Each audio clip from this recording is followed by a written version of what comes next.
Good afternoon and welcome to our latest installment of the Seneca Scout. I'm Taylor Bowers. And I'm Leilani Wallace. Today, we are bringing you stories of female empowerment ranging from girls tennis, a new Black Panther movie with a female lead, a lawsuit between satanic religion and the state, and to a pig tax ban in California.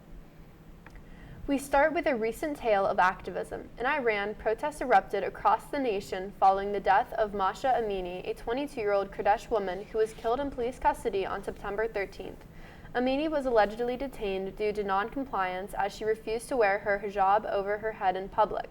The family of Masha claims she was hit in the head repeatedly with offers batons as her head being slammed into a squad car.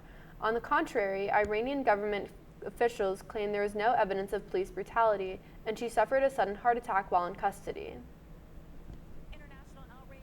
Iran's Supreme Leader Ayatollah Ali Khamenei said that in a statement, the riots were caused by the U.S. and Israel to cause civil unrest in the country. Plainclothes officers were seen on multiple occasions beating protesters, including students and faculty at Sharif University of Technology in Tehran. Iran's regime has a history of responding to protests with brutal suppression. Many who protest say that they do it to relax restrictions women face in Iran, including the controversial dress wear in public. As these protests continue, many hope that they will end peacefully, though considering the current circumstances, this does not look likely. In other gender equality news, a recent report by the UN stated that our current pace gender equality will not be reached for 300 years without investment. According to the study, we are approaching a tipping point for gender equality. In a tweet by the UN Women's Council, they stated that, quote, 8 years, that's all the time we have to achieve global goals, end quote. These global goals, everything from eliminating poverty to sustaining cities to chief among them gender equality. Additionally, women's participation in the workplace has dropped 1.8% over the pandemic. A part of this disparity is education. Women historically have been second to men in education. The same UN study outlines that every additional year of schooling a girl gets increases her wage by nearly 20%. It is sad to see that in today's day and age, we are still lacking severely in the Department of Gender Equality. On a positive note, last week, California Governor Gavin Newsom outlawed the pink tax. The pink tax is when products targeted towards females are priced higher than products targeted towards men. This phenomenon can be seen in items such as deodorant, razors, shaving cream, clothing, and shoes. A study done in 2018 by the U.S. Accountability Office found that 5 out of 10 female hygiene products were priced significantly higher than the products targeted towards men. The law passed in California prohibits the use of this pink tax. If companies are suspected of using the pink tax, they can be fined up to thousands of dollars.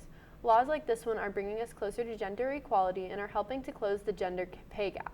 Newsom stated that, quote, California has the strongest equal pay gaps in the nation, but we're not letting up on our work to ensure all women in our state are paid their due and treated equally in all spheres of life, end quote. The pink tax law was one of a handful of other laws signed by the California governor that will help strengthen women's rights. And now we take a local angle. The Seneca Valley girls tennis season has reached its end. The team has played admirably this season, varsity with a 4-12 record and JV with a 6-4 record. Varsity, coached by Eric Grove, as well as JV, coached by Andrea Morrisard, have practiced tennis nearly every day since the season began this August. The team also has practices weekly in the summer, and players are encouraged to play over the winter as well. They recently had their senior night, and they celebrated their 2 senior players, Anna Winland and Bridget Elms. The team enjoyed this commemoration with food as well as a fun doubles tournament. Though their season wasn't easy, the girls were proud of what they accomplished. We are now joined by Cadence Kilhoff and our athletic director, Ms. Heather Lewis, to discuss girls' sports on a larger scale. Hello everyone, I'm Cadence Kilhoff, and today we are here with Ms. Lewis. Ms. Lewis, could you please tell us how girls' sports have evolved in your time here? Yeah, I think one of the biggest things that we've done is we've added more opportunities for girls. The most exciting and most recent one is we've just announced that we're adding a girls' wrestling program for this year, but we've also added opportunities at the middle school level. We've added JV programs to help supplement our varsity programs. So I think just in my 11 years here, adding more opportunities for girls has been an exciting thing for us. That's awesome. And how have SV Girls Sports been doing this year? Well, we're having a phenomenal fall. We've started out the school year great. I think it's really important to note that Lahini Ranawira and Madison Sherrick are the first two golfers, girls golfers in program history here to qualify for the state championships. Wow. So they'll be going out to State College in the middle of October to compete in the state tournament. Girls soccer's undefeated. Girls volleyball is third in the WIPIO. I think, across the board, we've had a tremendous fall. What are some of the challenges that women's sports face in general? Right. The greatest challenge is visibility. I mean, for so long we have fought to get women's sports on TV. I think for young girls to aspire to play in sports, they need to see it. And Yeah. so we're working really hard in marketing and promotion of women in sport to be more visible. And what do you hope for the future of women's sports? That evolution of visibility and marketing and promotion moves at a faster rate. Yeah. And that we start to see female sports and athletes represented in social media and on the TV, so that young girls can see that there's an option, just like their young friends on the boys' side see. And I definitely agree with that. Thank you for being here with Absolutely. us tonight. And back to you guys. Thank you, Miss Lewis and Cadence. We now turn to the announcement of the new Black Panther movie. Wakanda Forever, the sequel to the widely popular Black Panther. In August of 2020, Chadwick Boseman, the actor who played T'Challa in the first Black Panther, passed away of colon cancer at the age of 43. One of the biggest questions people asked after his untimely passing, was what will happen to the character of T'Challa in the Marvel Cinematic Universe, and then recent trailers have given viewers insight to the new storyline. T'Challa is dead, being killed in action while being Black Panther. Now, the replacement for the Black Panther will be his sister Shuri, who was seen at the end of the second Black Panther trailer, adding in a suit which is strongly female presence in the Black Panther franchise. Though this cause for this change is tragic, the new female superhero is a positive step forward in society. Previous female superheroes, including Captain Marvel, Black Widow, and the Scarlet Witch, these women serve as a role model for girls and sources of empowerment for young women everywhere. Black Panther Wakanda Forever comes out November 11th. In other film news, activist and actress Shacheen Littlefeather passed away in her California home this Sunday. Littlefeather garnered international attention at the Oscar ceremony in 1973 for declining to accept Marlon Brando's Best Actor award. Brando declined to accept the award for his work in The Godfather, sending Shacheen Littlefeather instead to protest the negative portrayal of Native Americans in the film industry. Littlefeather was the first Native American to stand on the stage at the Oscars, and while many applauded her activism in 1973, much of the crowd booed her for her and Marlon Brando. Faced backlash as Academy members backstage mocked her and says she continued to be harassed and boycotted for the rest of her life.